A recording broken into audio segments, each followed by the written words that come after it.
Di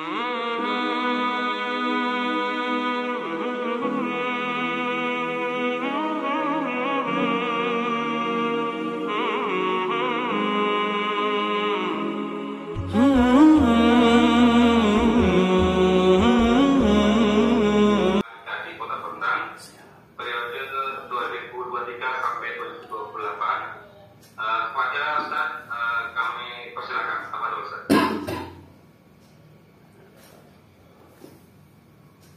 Cek satu dulu. Bismillahirrahmanirrahim. Hakum jami'an bitahiyatul Islam. Assalamualaikum warahmatullahi wabarakatuh. Waalaikumsalam. Alhamdulillahirabbil alamin, hamdan na'imin. Hamdan yu'afi ni'ma kafi mazilah. Ya Rabbana lakal hamdu kama yanbaghi li jalali wajhil karimi wa 'azim sultani. Salawatuna wa salamuna ala nabiyil karim khatamil anbiya'il mursalin wa ala kulli ashabihi wa qarabatihi wa ala kulli ummatihi ila yaumiddin. Subhanakallahumma la ilma lana illa ma 'allamtana innaka antal alimul hakim. Ikhwan sekalian, para peserta asatidzah yang dirahmati Allah Ta'ala, kita buka majelis kita dengan sama-sama membaca basmalah. Bismillahirrahmanirrahim. Semoga dalam pembacaan tersebut bidayatu min asma'illah, yang dimulakan daripada nama dari namanya Allah Ta'ala, Allah berkahi majelis kita insyaallah, dan Allah istiqomahkan kita sampai akhir nanti. Para peserta yang dirahmati Allah Ta'ala, suara saya jelas nggak? Jelas ya, alhamdulillah. Di malam Jumat ini biasanya kita rutin baca Yasin, tapi coba kita istiqomahkan selain membaca Yasin, membaca Suratul Kahfi, kita rutinkan ngaji daripada Sirah Nabawiyah, yaitu kisah hidup daripada hidupnya Rasulullah SAW. Mungkin di Bontang ataupun dimanapun itu banyak kajian sirah nabawiyah, tapi coba kita bisa ngambil dari sisi cermin yang lain. Nantinya dari pelajaran ini akan kita korelasikan ya ke konteks kehidupan kita, terutama kaum muslimin yang berada di Kota Bontang khususnya, atau di Kalimantan Timur pada umumnya. Karena dikatakan oleh para ulama, fa'lam anna siratun nabawiyah, ketahuilah bahwa sirah nabawiyah itu ya mawrarun alal mirror, adalah cerminan hidup setiap manusia yang paling sempurna, yang tidak akan lekang oleh zaman. Ya, artinya kalau kita pengen hidup dengan bahagia, dengan baik, tentu tinggal bercermin kepada kehidupan Rasulullah SAW, baik dalam periode Mekah ataupun periode Madinah. Gitu. Artinya teman-teman sekalian yang dirahmati Allah Ta'ala, kalau teman itu seorang karyawan ataupun seorang pekerja di sebuah perusahaan, kita menginginkan ketika bekerja di sebuah perusahaan tersebut bekerjanya maksimal, ya kan? Kita nggak mungkin mau kerja itu asal-asalan, gajinya pun asal-asalan, kan gitu. Kita pengen kerja kemudian maksimal sesuai SOP. Kalau bisa lembur diambil juga supaya dapat bonus ya akhir bulan, ya akhir pekan, akhir tahun, akhir pekerjaan dan seterusnya. Kita ingin mendapatkan itu semua. Nah, itu dalam pekerjaan. Nah, di dalam kehidupan beragama ini Allah sudah menyiapkan bonus-bonusnya. Salah satu bonus yang jarang sekali manusia mengambil, yaitu pelajaran penting daripada Siratul Nabawiyah. Padahal kalau kita lihat di Al-Quran sendiri, itu sepertiganya isinya Al-Quran. Dalam Quran surah Yusuf disebutkan bahwasanya ibaratan liulil albab, ya. Sirah itu adalah ibarah, pelajaran penting yang menghubungkan zaman dahulu dengan zaman sekarang, kan gitu. Kita nanti dalam metode Sirah Nabawiyah yang sudah saya ringkas dari 3 kitab, yaitu kitab yang sudah masyhur di kalangan kaum muslimin. Pertama Rahiqul Maktum karangan Syekh Safiur Rahman Al-Mubarakfuri rahimahullah ta'ala. Kemudian Sirah Ibnu Ishaq yang beliau menulis Suratul Nabawiyah. Kemudian Ibnu Katsir rahimahullah ta'ala dalam Bidayah wa Nihayah, ringkasan dari situ. Kemudian nantinya coba saya ringkas, kita rangkum sama-sama, kita sederhanakan supaya nggak lama-lama. Karena pengalaman kami pribadi ketika Sirah Nabawiyah kajian itu di Jakarta, dari mulai mustawa takmili awal, ya, takmili awal itu persiapan menuju syariah, menuju kuliah S1 Libya, sampai lulus itu belum selesai Sirah Nabawiyah, padahal seminggu 2 kali gitu. Ya, kitab yang dipakai Rahiqul Maktum, padahal cuma sekitar 600-an halaman. Ya, mohon maaf 300-an halaman. Kalau dia versi Indonesia 600 halaman kalau salah. Ya, ini 300 halaman. Dari kalau usia 5 tahun itu belum selesai gitu. Artinya banyak pembahasan yang bagus juga, tapi cocoknya untuk anak kuliahan, tidak kurang cocok diaplikasikan oleh orang umum, aktivis dakwah dan seterusnya. Artinya juga kita ringkas-ringkasnya, tetapi tidak meninggalkan esensi atau pelajaran penting dalamnya gitu. Makanya kenapa buat slide? Ini ringkasan daripada kitab-kitab Rahiqul Maktum tadi, kedua surah Ibnu Ishaq yang terkenal sangat ringkas, ya. Kemudian Al-Bidayah wan Nihayah Ibnu Katsir rahimahullah taala. Itu semuanya kita ringkas di sini. Karena kalau Rahiqul Maktum waktu 5 tahun itu saya yakin teman-teman panjang banget gitu. Lewat ibadah sholat, demikian isya. Oke. Jadi Sirah Nabawiyah kalau 5 tahun, anda yakin antum sudah JLC semua gitu ya. Sudah JLC semua. Dan cuma mempelajari Sirah Nabawiyah yang sepakan sekali ya. Dan ini termasuk berat ya, bagi kita semua. Nah, ikhwan sekalian dirahmati Allah Ta'ala, sebagai awal mula ini nantinya ada beberapa cerminan yang bakal kita ambil. Insya Allah ada 3 cerminan. Yang pertama cerminan tentang hidup Nabi SAW, ya, baik itu sebelum atau ketika sampai beliau wafat sallallahu alaihi wasallam. Cermin yang kedua yaitu bagaimana bahwasanya perilaku Nabi itu mampu diaplikasikan oleh sahabat Nabi, baik itu dalam bentuk personal ataupun jamaah, artinya lebih dari 2 orang. Kemudian cerminan tersebut juga pernah dipakai oleh orang setelah sahabat, dan tentu cerminan hidup Nabi itu bisa kita ambil dalam kehidupan kita, baik itu sebagian yang kita mampu, ya, sekuat kita mampu dan seterusnya.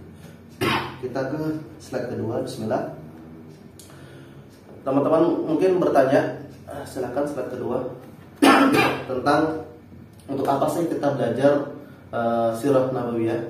Kecepatan akhirin. Yang kedua, ayo, sip.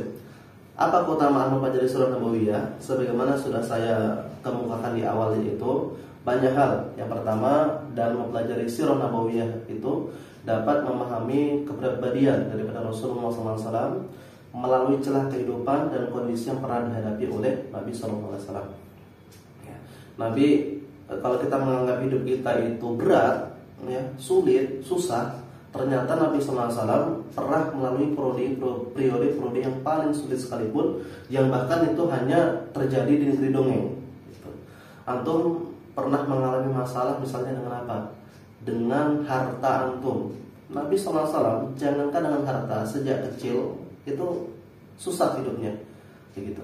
Kemudian antum masalah dengan pekerjaan. Nabi SAW mencontohkan bagaimana menyelesaikan masalah dalam pekerjaan. Sebagai seorang ayah, sebagai seorang suami, ataupun sebagai seorang kepala negara, pemimpin perang, kemudian masalah-masalah yang terus ada, ya, kemudian sampai beliau wafat itu semuanya apa? Beliau selesaikan dengan cara epik. Ada kalau kita lihat Nabi SAW masalah kecil itu beliau selesaikan dengan runutan waktu gitu. Sehingga baru selesai ketika apa? Ketika beliau menjelang wafatnya. Ya, apa contohnya? Kalau kita lihat dalam khuluqan Nabi SAW ila siratul usar, ya. Akhlak Nabi SAW dalam berkeluarga itu kita lihat bahwasanya gimana tuh Nabi ada masalah dalam keluarga itu baru selesai ketika menjelang beliau wafat sallallahu alaihi wasallam. Ada masalah yang besar, masalah tauhid, akidah dan seterusnya, itu bahkan antum perhatikan selesainya itu hanya cukup 13 tahun gitu. Atau kurang daripada itu kalau kita lihat fiqh sirahnya Syekh Ramadan Al-Buti rahimahullah dan lain sebagainya. Jadi dari sini kita lihat bahwasanya kita nggak punya alasan kelak di hadapan Allah bahwa masalah duniawi masalah agama yang nimpa kita itu dijadikan sebagai hujah kita nggak mau beramal, gitu maksudnya. Jadi kita nanti bakal ditanya sama Allah, bakal didebat kata dalam hadis Bukhari nomor hadis 500-an itu tentang apa? Tentang hamba Allah yang ibadah sama Allah, tapi apa? Dia masih buat alasan supaya apa? Ibadah ini di istilahnya rukhsah, dikasih ringan dikit lah ya Allah. Ya Allah, aku capek banget kerja di PKT misalnya, ibadah ataupun dimanapun di batu bara, ya, sehingga apa? Aku harus menjamak sholat misalnya, itu bakal didebat oleh Allah Subhanahu Wa Taala. Karena apa? Karena orang tersebut tidak belajar daripada sirah nabawiyah salah satunya. Itu poin yang pertama.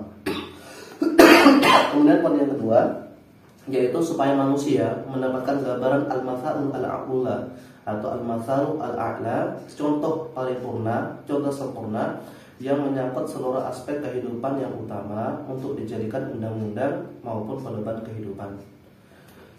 Perkataan yang menarik yaitu ini dhaif tapi dicantumkan oleh Ibnu Ishaq dalam sirahnya, yaitu tentang bahwasanya Umar bin Khattab kurang lebih seperti ini, berkata bahwasanya Nabi SAW itu paripurna, ya, tetapi yang mampu saya contoh itu hanya sekian poin. Artinya Umar mengakui bahwa dirinya tidak menyontoh Nabi secara keseluruhan, hanya sebagian saja yang dijadikan contoh sesuai dengan kepribadian Umar bin Khattab.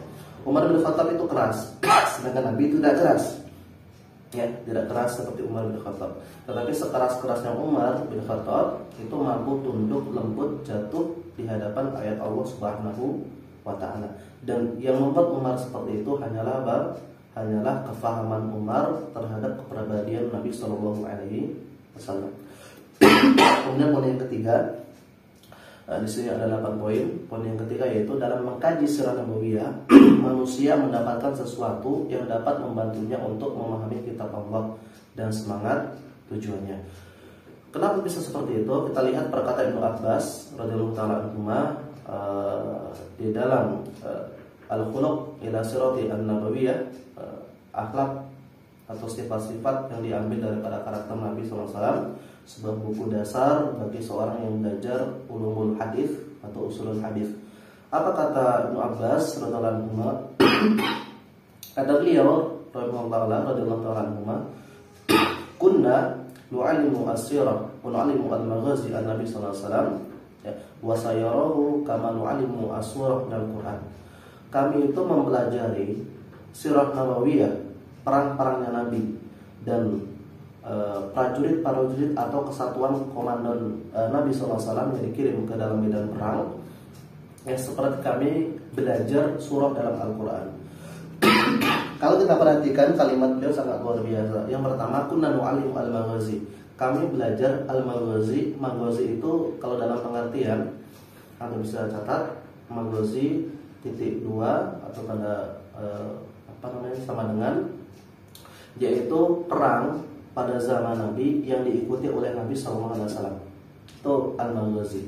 Sedangkan al-saraya atau sariyah mufradnya, ya, adalah perang yang tidak diikuti oleh Nabi SAW, dan itu terjadi pada zaman Nabi SAW. Kalau kita lihat yang diikuti Nabi itu lebih sedikit daripada yang nggak diikuti oleh Nabi SAW. Itu dibahas oleh para ulama hikmahnya, kemudian bagaimana strategi Nabi SAW, itu sangat luar biasa. Nah, sahabat sekelas Ibnu Abbas yang disebut terjemahan Al-Quran, ya, penerjemah Al-Quran terbaik pada waktu itu dan sampai sekarang, itu belajar surah Al-Quran itu seperti belajar strategi perangnya Nabi SAW.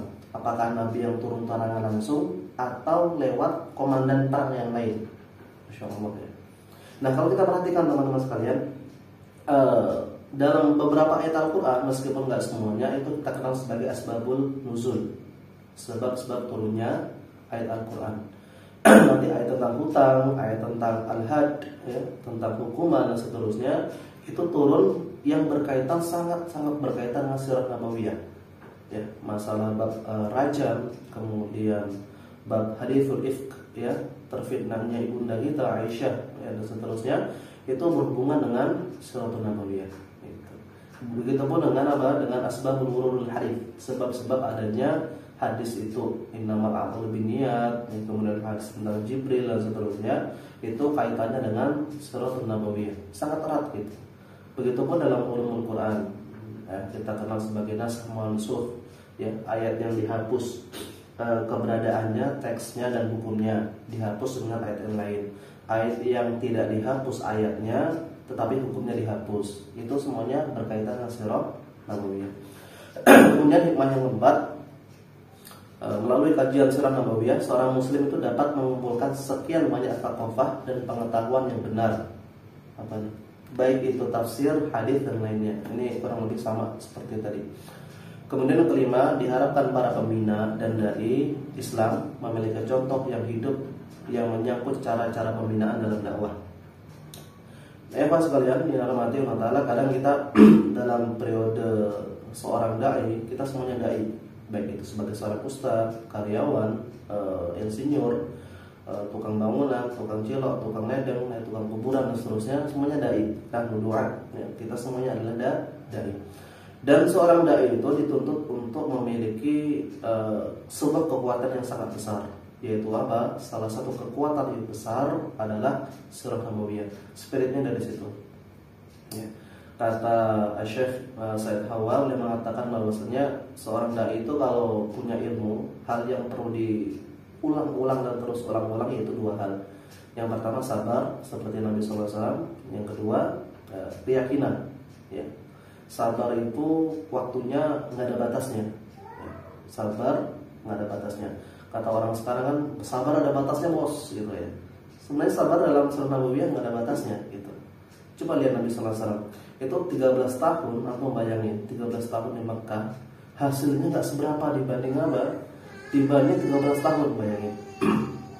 Ya, antum kerja itu kalau sudah 13 tahun, anda yakin sudah derajat apalah ya, derajat tinggi, mungkin manajer atau vice manager dan seterusnya, minimal itu. Tapi Nabi SAW 13 tahun, antum tahu berapa yang beriman? Ya, kita lihat kalau ashabul awwalun, ya itu 10, ditambah beberapa sahabat yang belum berhijrah, yang berada sekitaran Mekah, itu nggak sampai 200-an, ya, 200-an. Kemudian datang suku Aus dan Khazraj, ada sulh di situ, ada perjanjian, ya, pertama yang kedua.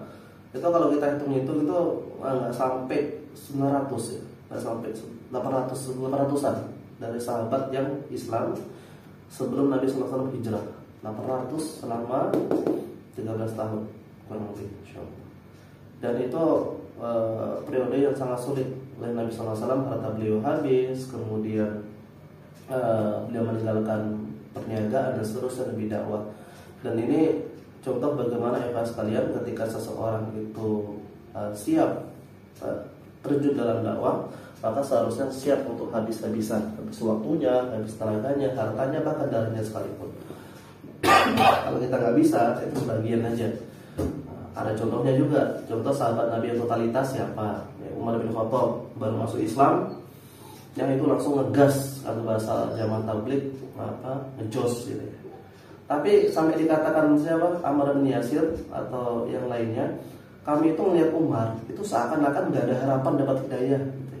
Gak ada harapan dengan yang manusia dapat hidayah. Sampai dikatakan ma yastaiqilu Umar min naumihi illa quriha wa yuqarribu bil Islam. Tidaklah Umar itu bangun dari tidurnya kecuali cari masalah dengan Islam. Itu Umar, mirip-mirip itulah si Ahok ya. Tapi nggak bisa dimiripkan juga. Tapi saking parahnya, dikatakan dalam sebuah riwayat tadi, ma yastaiqilu Umar, tidaklah Umar itu bangun dari tidurnya kecuali apa, mikir gimana hari ini jelekin Islam. Bahkan kalau kita lihat dalam riwayat yang cukup kuat, sebelum Umar masuk Islam, habis bangun Umar nyari orang Islam itu ditempelin gitu. Itu bayangin, ada nggak kira-kira di Bontang ini musuh Islam bangun pengen nempelin Ustadz gitu ya. Ustadz Karim dulu lah, yang Ustadz Hafiz lah, yang gemuk dikit Ustadz Danu ya, kemudian Ustadz Saiful gitu, yang gemuk dulu, yang terus entar. Umar seperti itu ya. Kecuali siapa yang nggak disentuh cuma Nabi SAW, karena Nabi SAW adalah orang yang cukup disegani pada waktu itu. Ada Bani Muthalib, kemudian Bani Hashim yang di belakang Nabi Sallallahu Alaihi Wasallam. Ya, jadi Umar nggak berani. Tetapi rata-rata semua sahabat Nabi itu udah ditempeleng oleh Sayyidina Umar bin Khattab, Sayyidina Hamzah dan Rasulullah Sallallahu Alaihi Wasallam. Dan beberapa kalangan anak kecil aja, itu Umar nggak tega. Ya, anak kecil, bahkan kalau kita lihat perempuan itu sempat juga dipukul oleh Umar bin Khattab, termasuk adik beliau yaitu Fatimah binti Khattab. Artinya orang yang nggak ada harapannya masuk ke dalam dakwah itu masih bisa dengan izin Allah Subhanahu Wa Taala dan menjadi pembela Islam yang sangat luar biasa. Ya, bahkan kalau kita lihat baru masuk Islam itu langsung ngejos, hari pertama masuk Islam nantangin orang. Kalau pengen mana asyhadu, aku bersaksi tidak ada Tuhan selain Allah, saksikan wa anna Umar bin Khattab, sebelum Khattab masuk Islam, masuk agamanya Muhammad sallallahu alaihi wasallam. Kalau yang berani sini berantem. Kemudian 20 orang atau dalam riwayat lain dari Ishaq itu 30 orang meroyok Umar dari pagi sampai maghrib. Begitu sampai maghrib, menjelang maghrib apa yang dilakukan Umar? Diambil satu orang, ditempeleng, dicolok matanya, dudukin dadanya. Suruh bubar anak buahmu. Jadi kalau ada istilahnya Kapten Amerika berantem sama orang itu, aku bisa lakukan seharian. Itu kalimat Umar bin Khattab. Yang orang Amerika tuh maling semua. Ya, film-film Amerika, kemudian Amerika maling, mereka tuh maling. Itu kalimat Umar bin Khattab. Aku siap ini seharian. Jadi berantem seharian itu Umar bin Khattab, bukan Kapten Amerika gitu ya. Kemudian hari kedua gitu juga nantang pembesar Quraisy, dikepung. Dalam riwayat itu 20 sampai 30 orang laki-laki. Ya, baku pukul. Begitu Umar capek menjelang maghrib, dia ambil satu orang pembesar, ya, bosnya, kemudian dudukin dadanya, dicolok matanya. Kemudian suruh bubar anak buahmu. Hari ketiga gitu lagi. Hari ketiga orang nggak berani ngeroyok, udah capek, Umar nggak capek-capek gitu ya. Jadi itu contoh kecil bagaimana pembinaan pada zaman Nabi SAW itu berjalan sesuai dengan karakter manusia. Ada yang pembinaannya orang-orang lembut seperti Sayyidina Utsman, Abu Bakar, ada yang keras, militeris seperti Ali dan Umar dan seterusnya. Bismillah. Kemudian yang keenam, bukti kebenaran nubuwah Rasulullah Sallallahu Alaihi Wasallam. Jadi bukti kebenaran Nabi Sallallahu Alaihi Wasallam itu semuanya dipelajari dalam surah Nabawiyah. Bahkan kalau kita lihat Michael Lang itu seorang orientalis, itu bahkan nggak bisa ngambil celah dalam sekian banyak sirah Nabi Sallallahu Alaihi Wasallam kecuali beberapa titik saja. Salah satu yang paling masyhur tentang poligaminya Nabi Sallallahu Alaihi Wasallam itu yang diserang sama mereka. Yang lainnya itu hampir nggak bisa diserang. Kenapa? Kaum orientalis itu sebenarnya mengakui bahwasannya ini pribadi paling perfect yang pernah ada. Itu Rasulullah Sallallahu Alaihi Wasallam.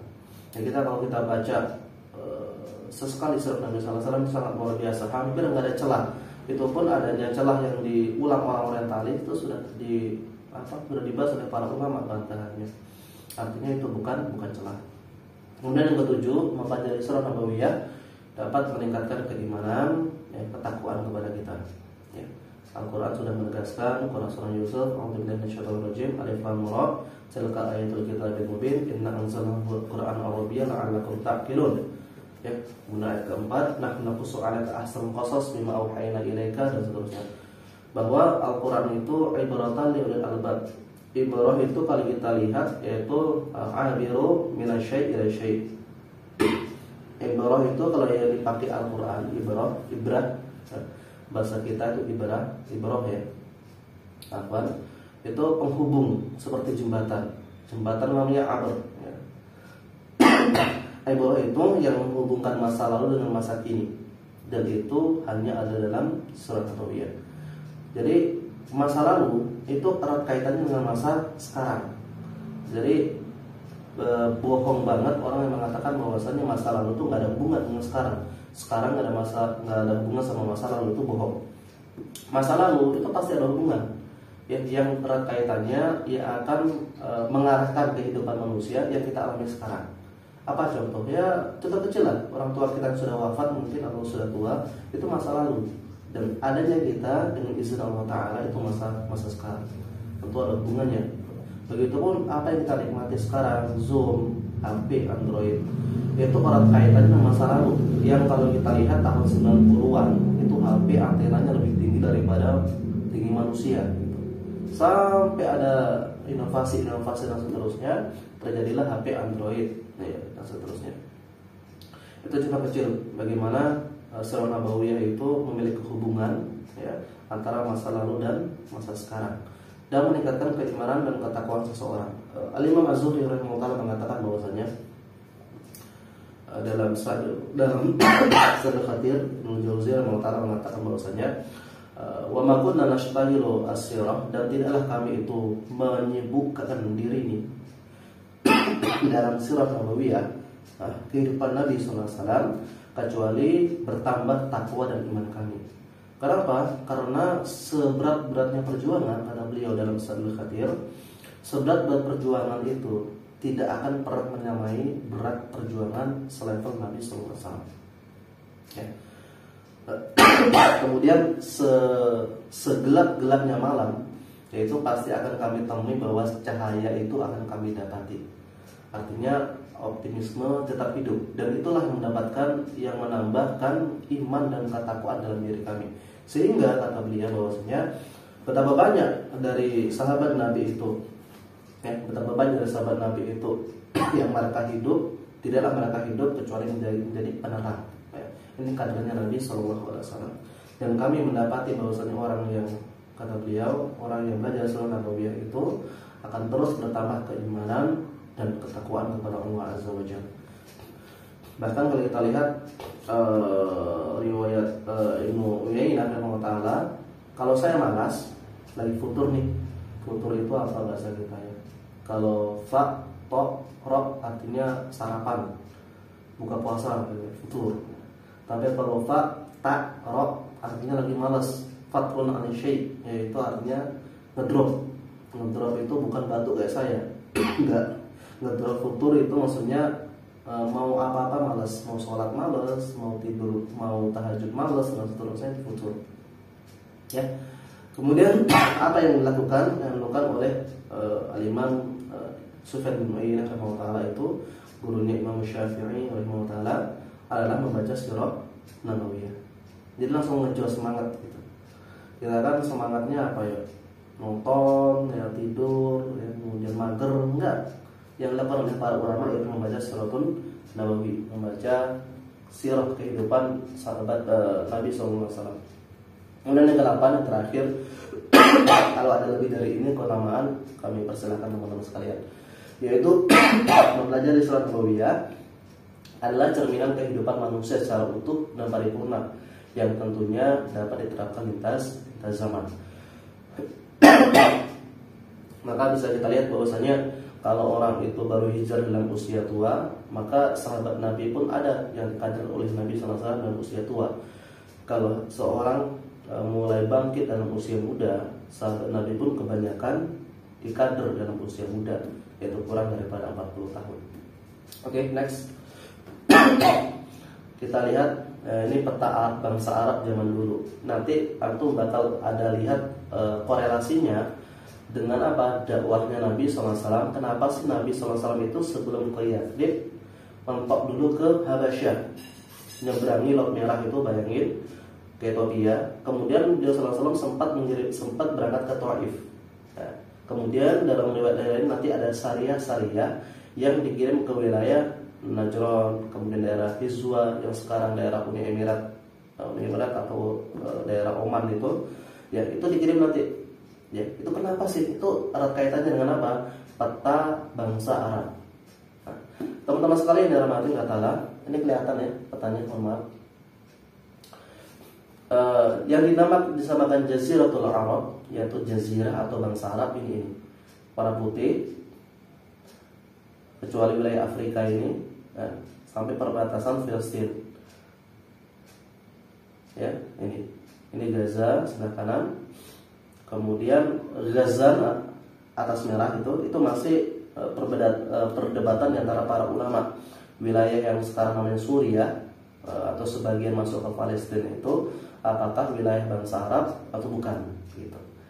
Jadi yang jelas, yang kesepakatan para ulama, saya ulangi, wilayah Arab ini nih yang sekarang jadi Yaman, negara-negara Teluk, ada Uni Emirat Arab, ada Bahrain, ada Qatar, kemudian ada Anda nggak hafal, tentunya apa? Saya bantu. Oman, udah ya, itu aja. Sama Arab Saudi itu sepakat ahli sirah itu namanya Jaziratul Arab. Jazirah Arab. Anda ulangi, Jazirah Arab zaman yang dikenal, yang disepakati para ahli sirah, yang pertama itu wilayah Yaman sekarang, Arab Saudi, kemudian Uni Emirat Arab, kemudian Oman, Bahrain, Qatar. Pokoknya negara teluk lah sini, yang dekat-dekat teluk Persia ini, itu masuk Jaziratul Arab. Ya. Sedangkan yang nggak disepakati dan itu ikhtilaf, yang pertama Ghassan.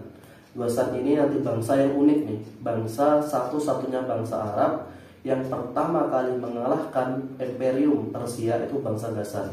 Nanti ada khutbah yang kami hafal, yang wajib kita hafal sebelum masuk periode syair, yaitu tentang khutbahnya panjang, khutbah Abu Bakar Al-Ghassan, seorang raja yang masya Allah.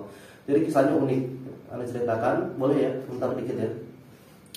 Dikisahkan bahwasanya salah seorang raja Ghassan, yaitu Su'aib bin Bakr Al-Ghassani, ini dititipi harta, sejumlah harta dari seseorang yang melarikan diri dari jajahan Persia di wilayah daerah Lakhem ini. Para kuning, perhatikan, daerah dekat situ. Dia melarikan diri bersama harta-hartanya.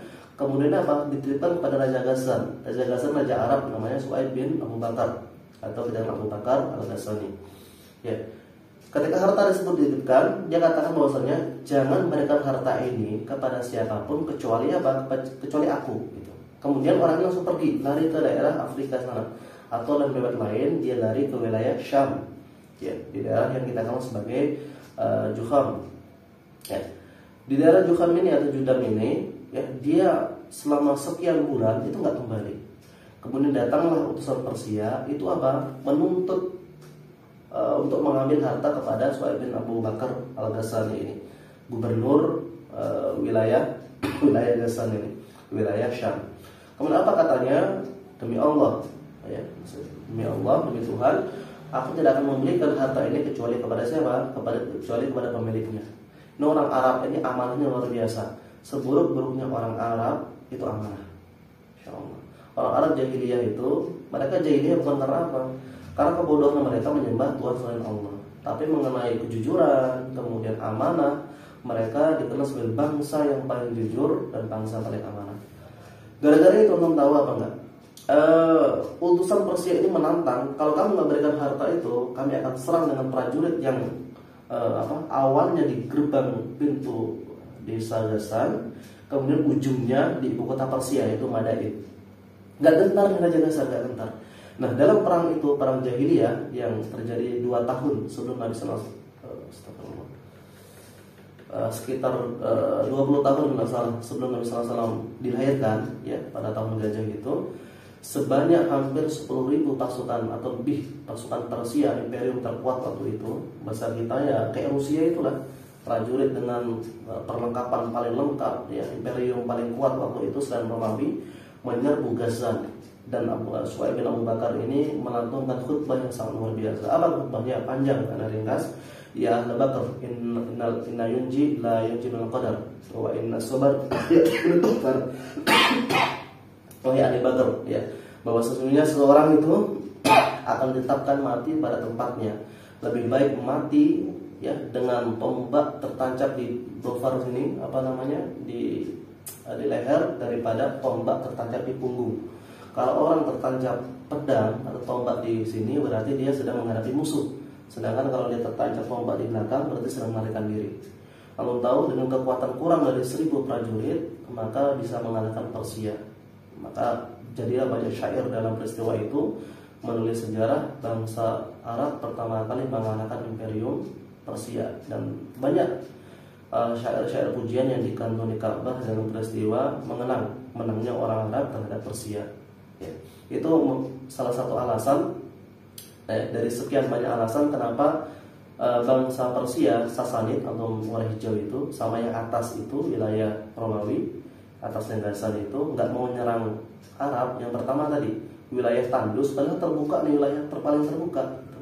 Yang dikuasai cuma Yaman bawah nih, wilayah Yar'i, Son'a, Hamadan, Indah, Mahrah dan seterusnya itu wilayah Romawi. yang gubernur kita kenal yang sangat terkenal itu Abraha. Ya, itu wilayah Romawi yang mereka jajah dari wilayah Afrika, Ethiopia, nyebrang Laut Merah sampai ke Ma'arir, kemudian menguasai wilayah Son'a, ibu kota Yaman sekarang dan seterusnya. Sedangkan Persia yang tadinya pengen menguasai Ghassan itu salah satunya terkendala tadi. Setelah mereka salah satunya kalah dari bangsa Ghassan, bangsa Arab, mereka mundur, ya seterusnya. Ya ngedrop lah setelah kita Rusia menginvasi Ukraina, kalah gitu ya.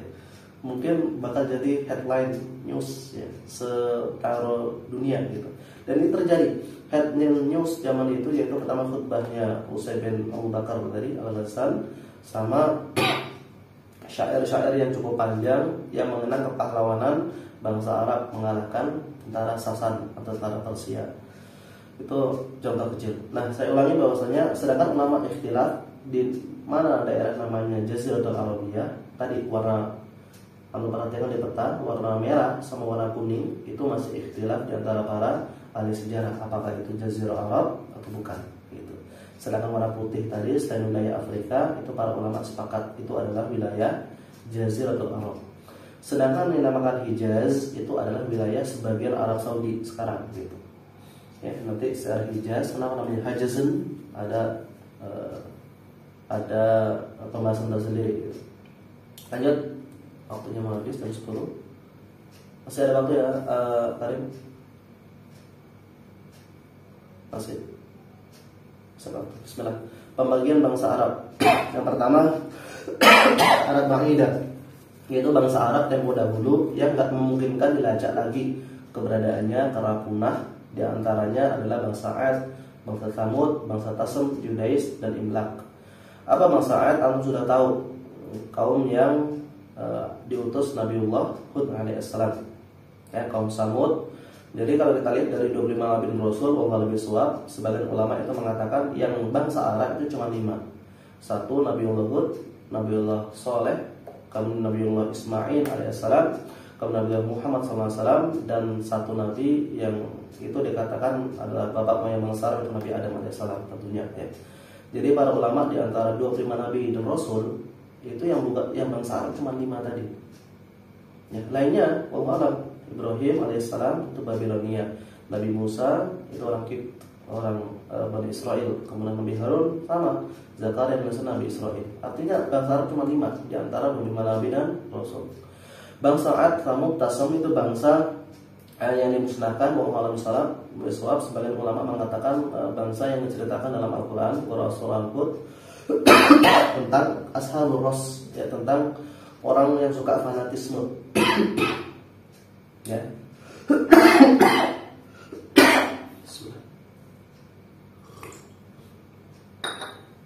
Kemudian Judais dan seterusnya ini masih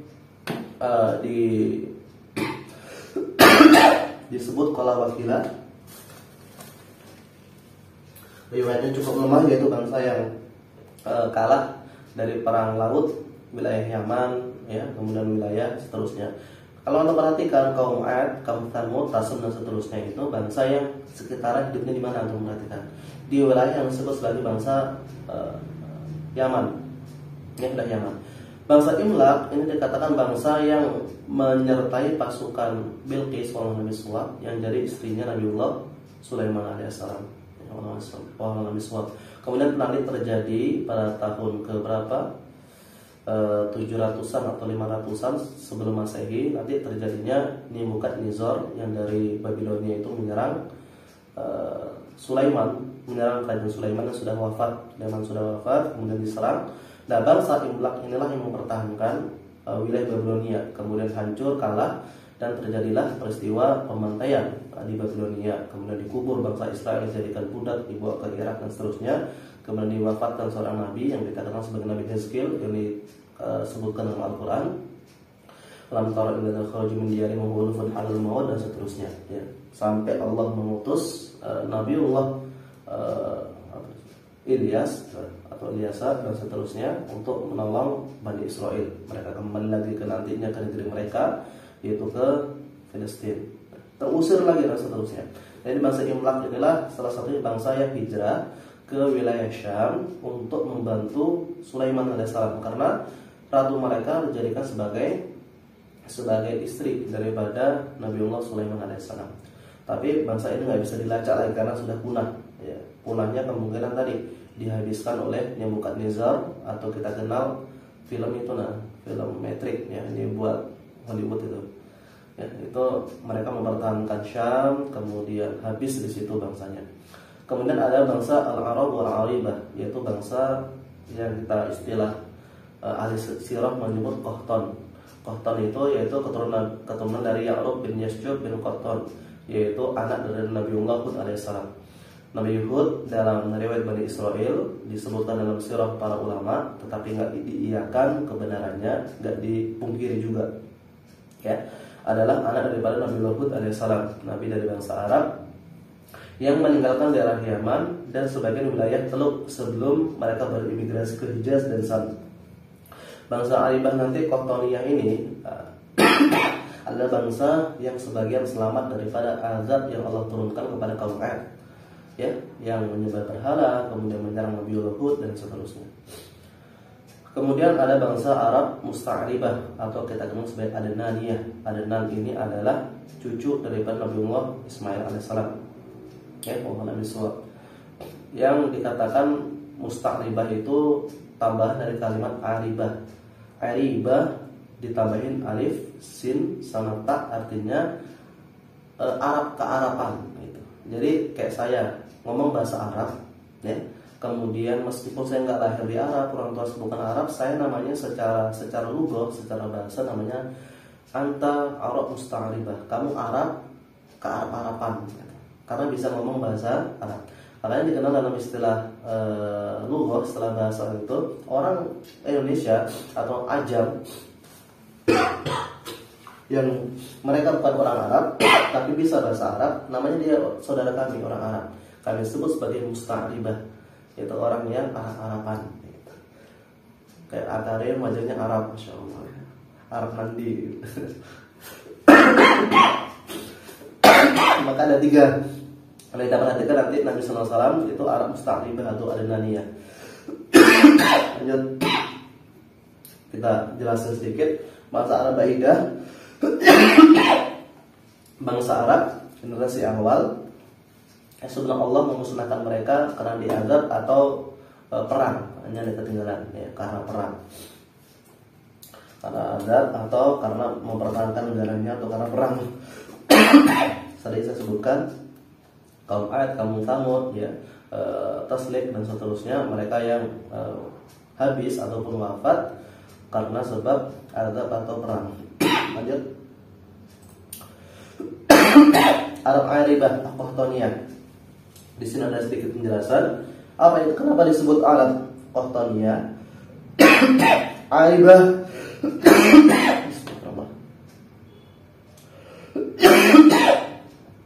Aribah itu artinya asliyah. Ya, Aribah artinya asliyah. Diambil dari bahasa Arab artinya arbun al-qadrul ajuz, yaitu keaslian seseorang yang asli yang hidup di daerah padang pasir. Ya. Itu namanya Aribah, asli, Arab asli gitu. Bapaknya Arab, ibunya Arab, lahir dari Arab, kemudian bisa bahasa Arab gitu. Kayak kita lah, antum orang Jawa. Orang Jawa syaratnya apa? Orang Jawa lahir di Jawa, bapak ibunya Jawa, bisa bahasa Jawa. Tapi kalau dia lahir di Jawa, ibunya orang Jawa, dia bapaknya orang Jawa, nggak bisa bahasa Jawa, dia bukan orang Jawa gitu. Sama orang Bugis. Bapak ibunya orang Bugis, kemudian lahir di tanah Bugis, Sulawesi Selatan, tapi nggak bisa bahasa Bugis, itu nggak diakui, gitu. Kan aneh. Nah, Arab Aribah ini syaratnya tadi cukup ketat. Dia harus lahir dari apa?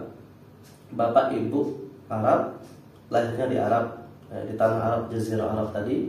Kemudian dia bisa bahasa Arab Fusha, ya, itu maka disebut Arab Aribah, Arab asli. Yang asal mereka itu daerah Yaman, ya. Arab asli cuma daerah Yaman. Itu aslinya. Mereka keturunan Ya'rub bin Yasjud bin Qahtan bin Hud alaihissalam, yaitu apa berarti cicitnya daripada Nabi Hud alaihissalam. Kalau kita sebut kenapa disebut Qahtan? Karena Qahtan ini anaknya Nabi Suwab, Nabiullah Hud alaihissalam, yang kita kenal sebagai bangsa Arab itu bangsa yang menghafal dan menjaga nasabnya. Mereka bisa menyebutkan sekian banyak nasab sampai ke yang buyut ke sekian ke puluhan kali. Itu bangsa Arab, keahlian mereka. Kenapa? Memang seperti itu. Mereka kadang kebanggaannya itu nggak bisa dibanggain kayak kita. Membanggakan apa yuk? Membanggakan pemandangan, nggak bisa dibanggakan gitu. Kita banggakan pemandangan bagus, BK Buntang Kuala ada bagus. Kemudian apa lagi di Buntangnya bagus, Kusmodo bisa dibanggain gitu. Kemudian apa? Semuanya patung Merlion, kemudian Sungai Mahakam bisa dibanggakan gitu. Akhirnya apa? Kita kurang menjaga nasab kita, nggak hafal buyut kita pun sampai kita nggak tahu. Paling banter bapak atau kakek, ya itu paling banter. Orang Arab enggak. Orang Arab itu kebanggaannya menghafal nasab. Kenapa? Nanti mereka tahu ada kakek moyang misalnya namanya Ya'rub. Ya'rub ini dikenal sebagai orang yang pinter dan ahli sedekah. Itu dibangga-banggakan. Wah, saya punya buyut namanya Ya'rub. Ya'rub ini ahli sedekah. Sedekahnya tuh tahu ketika sedekah 1000 domba dan seterusnya dikasihkan ke orang miskin. Dan ini karena sifat karimnya, sifat dermawannya, dibuatlah syair untuk memuji Ya'rub ini. Gitu. Kemudian apa? Orang yang sangat cerdas itu banyak riwayat seperti ini sehingga mereka membanggakan nasab mereka. Nah, ini alasan kenapa orang Arab itu bisa menjaga nasab. Ya. Sedangkan kita nggak bisa menjaga nasab. Kita terlalu banyak dibanggain. Gitu. Negara paling korupsi Indonesia, negara yang apa-apa dikit dipajakin Indonesia, itu bangga juga sih. Gitu. Sepak bola nggak pernah menang Indonesia, sehingga kita kurang menjaga nasab kita. Kemudian bangsa keturunan Nabi Hud alaihissalam dari Qahtan ini, atau Qahtaniyah, ini mereka asli Yaman. Jadi asal mula nenek moyang bangsa Arab dari Yaman. Kemudian mereka sebelum hijrah ke wilayah Teluk. Nanti mereka dibagi menjadi sekian kabilah. Arab kabilah Arab Aribah itu asal dari Yaman, dua kabilah besar. Pertama kabilah Himyar, nanti sekian suku. Dari kabilah sekian suku, dari suku itu ada Bani. Bani itu keluarga, suku itu kayak suku Jawa dan seterusnya. Kabilah itu lebih besar dari suku. Apa istilahnya kalau Indonesia ini susah ya sebutnya.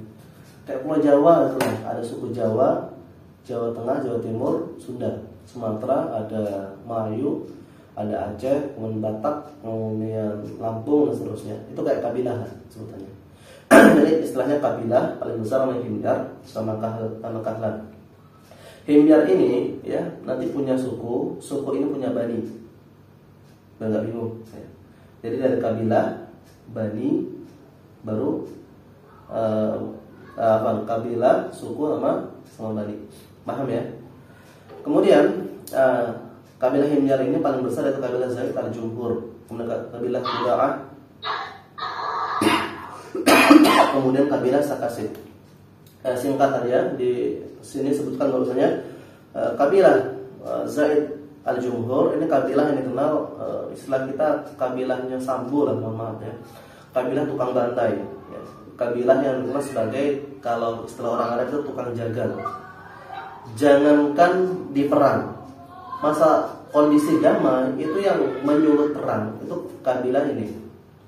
Jadi orang Arab dari dulu mungkin kalau mereka suka perang ini keturunan ini Zaid bin Jumhur ini. Jadi sukanya perang. Pokoknya kalau nggak sehari nggak perang itu gatel semua badannya gitu ya. Artinya dia kudisan gitu. Dia artinya sehari harus nebas orang. Bahkan kalau kita lihat syair yang cukup panjang, syair itu takalliful hayat wa man ya'ish famalina haulan la abaraka yas'ami wa iqarujulan dan seterusnya itu sebuah pertempuran yang terjadi karena sebab kalah pacuan kuda. Lucu juga dan syairnya panjang, tapi orang berantem selama 8 tahun samanina haulan. Ya 8 tahun, 80 tahun apa? Samanina haulan, 80 tahun perang. Cuman gara-gara kalah balapan kuda, lucu. Jadi kayak Mas Karim sama Danu balapan motor kalah, sukunya Karim nggak terima, dibacok lah Danu dan mati. Gara-gara itu 80 tahun perang terus. Dan yang menyulut ini kabilah ini juga. Ini contoh kecil bagaimana kenapa Yaman itu dari sejak dulu itu Arabnya kesana kemari pecah karena mereka mencari perlindungan. Dan ini kalau kita lihat Quran surah Saba, Nabiullah Sulaiman itu hikmahnya kenapa burung hudhud sampai sana. Itu tadi bahwasanya sebelum Bilqis itu memimpin, ini bangsanya suka baku hantam nih. Kemudian Masya Allah ketika Islam itu memimpin, damai, ya bisa disatukan dan seterusnya, mereka nantinya ini yang suka perang ya dikirim ke medan jihad. Nah, makanya kalau perhatikan perang Yarmuk itu salah satu dari 10.000 ya, 10.000 pasukan muslimin itu sebagian besarnya dari Yaman. Ya, di perang Yarmuk yang dipimpin oleh Khalid bin Walid. Pada Quda'ah, Sakasik, ini juga suku-suku yang kabilah Himyar, yang nantinya mereka ini bakal bersaing sama kabilah Kahlan. Bedanya kabilah Himyar ini ya, nantinya sebagian mereka itu hijrahnya ke arah utara. Arah utara itu Mekah, Madinah sampai ke Syam. Sedangkan kabilah Kahlan ini sebagian ke wilayah barat atau wilayah timur, yaitu wilayah Teluk, kemudian wilayah Madinah, yang nanti ada kita kenal sebagai suku Aus dan Khazraj, itu dari kabilah Kahlan. Ya, Aus dan Khazraj ini berantem juga. Ya. Antara suku mereka berantem sama lain memperebutkan pertama kekuasaan, yang kedua memperebutkan air, itu juga memperebutkan. Bangsa Arab perebut air itu baku hantam juga.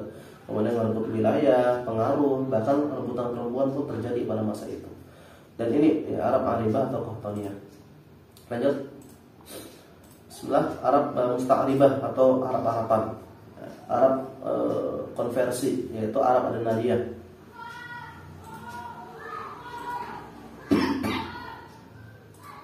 Arab Adenaliyah itu adalah atau Arab Musta'ribah, yaitu Arab yang terjadi karena sebab perkawinan atau yang semacamnya. Misal garis keturunan Nabiullah Ismail alaihissalam, ini meskipun para ulama ahli sirah itu berselisih apakah Nabi SAW Arab Adenaliyah atau Qahtaniyah. Beberapa mengatakan Nabi sudah nggak Adenaliyah, sudah masuk Qahtan, Arab asli. Kenapa? Nabi SAW ya, salah hadis Bukhari dan hadis yang lainnya sebutkan bahwasanya Nabi itu asli bangsa Arab, ya, asli bangsa Arab yang dilahirkan di Jazirah Arab, bapak ibunya asli Arab, dan beliau berbahasa Arab dengan bahasa yang sangat fasih. Sehingga beberapa ulama sejarah seperti beberapa Ibnu Mulkan dan yang lainnya itu menyebut Nabi SAW itu bukan Arab Adenaliyah, tapi Arab Qahtaniyah, Arab asli, karena sudah bukan campuran lagi Nabi asli SAW. Tapi para ulama sirah sebagian juga menulis bahwasanya Arab Musta'ribah atau Adenaliyah itu Arab yang berasal dari garis keturunan Ismail alaihissalam. Ini sejarahnya panjang ya. Kalau kita lihat Nabi Ibrahim nanti dari Babylon, kemudian pindah ke Mesir, kemudian nikah sama Hajar, kemudian Hajar ditinggal ke wilayah namanya Bakkah dan seterusnya. Nanti sampai sekian bulan baru kemudian dijemput oleh Ibrahim, kemudian ditemukan bahwa Ismail sudah jadi kepala suku di wilayah Mekah, ada Zamzam dan seterusnya, ada peristiwa yang disebutkan oleh Allah dalam Al-Quran itu. Cukup panjang sejarahnya. Tapi kalau antum yakini itu sudah masyhur ya kisah ini, bagaimana Ismail beserta ibunya yaitu Hajar ya, itu berada di wilayah namanya Bakkah, kemudian menemukan Zamzam dengan izin Allah Subhanahu wa taala. Ini Arab Adenaliyah ini nantinya ketika mereka sudah besar, awalnya kan Ismail bersama ibunya. Kemudian ketika bangsa Arab Kahlan, Himyar, dari salah satu kabilah Himyar, yaitu suku namanya Jurhum. Suku Jurhum ini nantinya mereka itu kenapa mereka hijrah? Karena terjadi peristiwa namanya Sadul Ma'arib, yaitu jebolnya bendungan di wilayah Sana'a yang kita kenal, kemudian yang disebutkan oleh Allah dalam Al-Quran. Ya, Sadul Ma'arib itu adalah bendungan yang menampung sekian juta kubik air yang mengairi pertanian wilayah Yaman. Ya, karena bangsa penduduknya setelah ditinggal oleh Nabiullah Sulaiman, kemudian mereka kufur dengan syariat Allah, kemudian mereka berbangga-bangga, kemudian mereka perang, merampas harta dan seterusnya. Allah mengadab mereka, terjadi banjir besar menghabiskan Sadul Ma'arib, kemudian tanaman, bahkan kita lihat dalam beberapa sirah itu semua tanaman di dunia itu semuanya ada di Yaman. Sebelum terjadi jebolnya Sadul Ma'arib, yaitu jembatan bendungan yang ada di Yaman. Ketika sudah jebol, wilayah Yaman banjir, surut, mereka nggak punya cadangan air. Tanaman mereka yang kurma, anggur, seterusnya itu Allah ganti sebagai sidr. yaitu apa? Kayu sidar, kayu apa namanya yang batu rupiah itu, ya, itu sehingga nggak bisa dimakan. Ya, kayu sidar itu nggak bisa dimakan. Kemudian mereka sebagian ada yang bermigrasi ke wilayah Madinah, kemudian bermigrasi ke wilayah dekat ke Mekah. Mereka awal tujuannya ke Syam, seperti kakek moyang dulu mereka yang pernah berdagang kemudian pindah ke Syam. Di tengah perjalanan mereka melihat burung-burung yang sedang berputar yang mengisyaratkan ada air dekat situ. Padahal selama sekian kali perjalanan ke wilayah Syam mereka tidak pernah menemukan air. Kemudian dilihatlah seorang perempuan dengan seorang anak kecil yang masih bayi, usia berapa Nabi Ismail itu riwayat kita lihat ada 10 bulan atau 8 bulan bersama ibunya, Ibunda Hajar itu dengan sampingnya sumur Zam-Zam. Kemudian minta izin untuk tinggal di situ. Ini adabnya orang Arab. Orang Arab itu seburuk-buruk mereka itu jujur. Kemudian adabnya sangat luar biasa. Sehingga mereka menghadiahi pajaknya itu kepada Ismail. Kemudian ketika Ismail dewasa menikahi putri daripada suku Jurhum, beranak pinak dan seterusnya. Nantinya kalau kita lihat teman-teman sekalian dirahmati Allah, Arab Qahtaniyah ini yang diperagakan oleh Jurhum ini ada sekian fase. Singkatannya sekian fase kenapa mereka itu bisa terusir. Nanti suku Jurhum bakal habis atau bakal migrasi lagi ke Syam, kemudian mereka balik lagi ke Mekah gitu. Lanjut ke slide terakhir, yaitu kita perhatikan ada 7 kabilah sebelum dan sudah Nabi SAW diutus. Yang pertama kabilah Jurhum tadi, kabilah yang ketika mereka pindah dari Yaman karena peristiwa Sadul Ma'arib tadi, wilayah jebolnya bendungan di Sana'a, ya, setelah Bilqis wafat, kemudian mereka hijrah, kemudian di tengah jalan menemukan Ismail nama Siti Hajar di sekitaran Zam-Zam, minta izin. Suku Jurhum ini selama sekian hampir 200 tahun itu mendiami Mekah atau wilayah Mekah di situ. Mereka awalnya taat kepada Ismail dan keturunannya, mereka menyembah Allah dan seterusnya. Kemudian terjadilah percekcokan atau perang dengan suku Khuza'ah di situ. Suku Khuza'ah kemudian berhasil mengusir suku Jurhum. Kemudian suku Khuza'ah inilah suku yang dilaknat, yaitu Amr salah satunya yang membawa pertama kali penyembahan berhala ke wilayah Mekah. Suku Khuza'ah inilah sebelum kekalahan mereka perang, suku Jurhum ini menimbun Zam-Zam. Karena yang tahu letak Zam-Zam, kemudian tahu beberapa letak objek vital di wilayah Mekah itu suku Jurhum gitu. Jadi nanti kalau kita lihat Zam-Zam itu baru ditemukan kembali oleh kakeknya Nabi SAW namanya Abdul Muttalib. Kenapa ditimbul Jurhum tadi? Jurhum tadi yang menguasai wilayah Zam-Zam itu dikubur semua, harta dikubur, objek vital dikubur dan seterusnya, termasuk Zam-Zam tadi. Sehingga suku Khuza'ah yang berhasil mengusir Jurhum ini nggak dapat persediaan air kecuali impor atau dari air hujan gitu. Ya. Khuza'ah inilah kemudian yang pertama kali mengadakan penyembahan berhala di Ka'bah yang awalnya sangat cukup panjang, yaitu teman-teman sekalian bisa kita bahas di pertemuan berikutnya. Kemudian suku Quraisy ini adalah suku yang taat dan merupakan keturunan Ibrahim. Awalnya mereka taat, tapi kelamaan kemudian mereka terpengaruh kepada suku Khuza'ah. Penyebabnya yaitu salah satunya berkurangnya kekuatan militer mereka. Ya, awalnya mereka kuat di militer, kemudian sibuk bisnis dan seterusnya, malah tinggalkan militer, mereka kalah di beberapa pertempuran, ya, sehingga mereka berada di bawah naungan Khuza'ah. Kemudian nantinya Jurhum balik lagi, tapi Quraisy sudah kuat. Nah, Quraisy inilah nantinya bakal punya suku-suku. Suku Quraisy ini punya suku namanya Bani Hashim, ya, Bani Abdul Manaf, kemudian Bani Kilab, kemudian Bani Abdul Manaf, kemudian Bani Adi, sukunya Umar bin Khattab, Bani Quhafah, sukunya Abu Bakar dan seterusnya. Kemudian Aus dan Khazraj sudah kita jelaskan di awal, yaitu suku yang nantinya baku hantam di Madinah. Kemudian nanti jadinya mereka ketika disatukan oleh Islam namanya suku Ansar. Mereka bersekutu dengan Bani Qainuqa atau Nadir dan Quraidah untuk memenangkan pertempuran. Tapi dalam setiap pertempuran, ya, Khazraj ini sering kalah, ya, sering kalah. Kemudian ketika bertemu dengan Yahudi, pun Yahudi Aus yang jarang didukung oleh Yahudi ini sering menang. Sampai orang Yahudi mengatakan nanti ada nabi akhir zaman, kami akan dukung dia, nabi ini, karena keturunan dari Ibrahim. Mereka mengira bahwasanya keturunan Ibrahim ini dari jalur Ishak. Karena Ishak itu kenapa mereka nggak mau beriman kepada Muhammad SAW? Karena dianggap Siti Hajar ini budak, ya. Sedangkan Sarah itu orang wanita merdeka. Dari Siti Hajar itu lahirnya Ismail, lahir Rasulullah SAW. Sedangkan dari jalur Siti Sarah yaitu lahir Ishak, lahirlah nanti Yakub, Yusuf dan seterusnya. Mereka mengatakan bahwasanya bangsa kami lebih mulia dari bangsa Arab. Masa kami beriman kepada Muhammad SAW yang keturunan Ismail. Gitu. Ini Bani orang-orang Yahudi dari Bani Qainuqa, Nadir, Quraidah. Mereka inilah yang menguasai ekonomi Madinah, tapi pengecut. Gitu. Jadi orang Yahudi itu Bani Israel karakternya pengecut. Kunci kekalahan mereka di Quran surah Al-Hasyr ayat 11, yaitu dikepung aja dan nyerah. Gitu.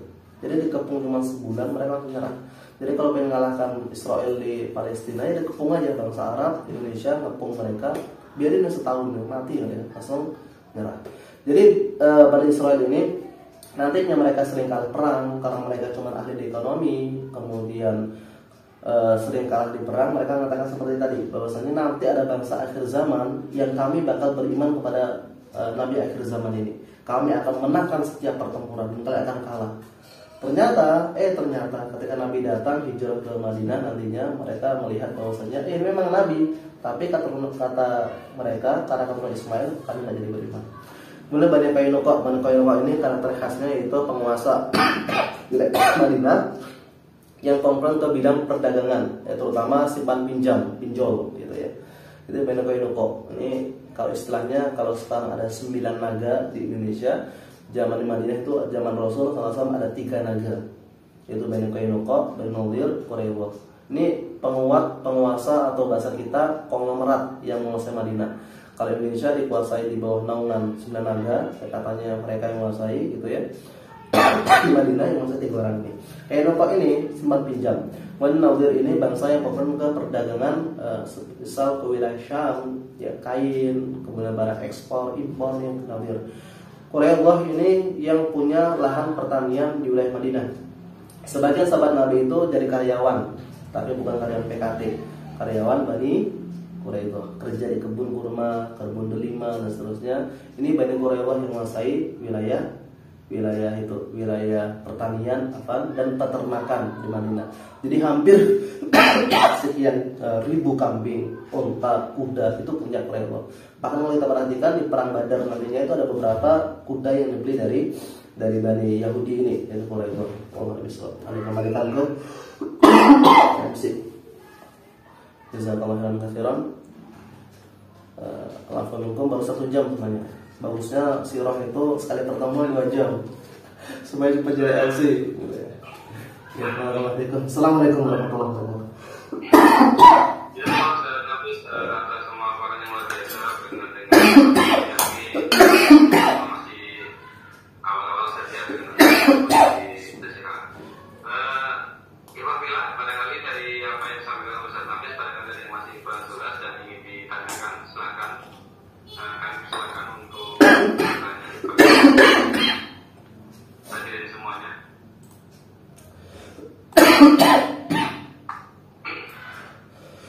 Sepertinya sangat jelas sekali Ustaz penjelasannya tadi. Alhamdulillah.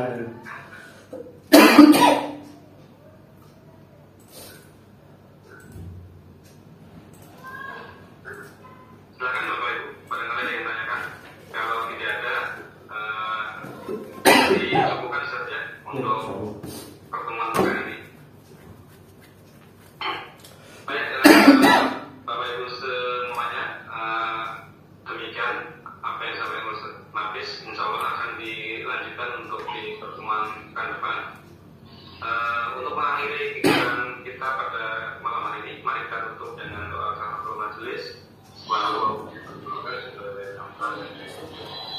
Kita dimulakan dengan istighfar 3 kali. Astagfirullahaladzim, astagfirullahaladzim. Apabila ada banyak perkenan, sampai jumpa di pekan depan. Assalamualaikum warahmatullahi wabarakatuh. Waalaikumsalam warahmatullahi wabarakatuh. Waalaikumsalam warahmatullahi wabarakatuh.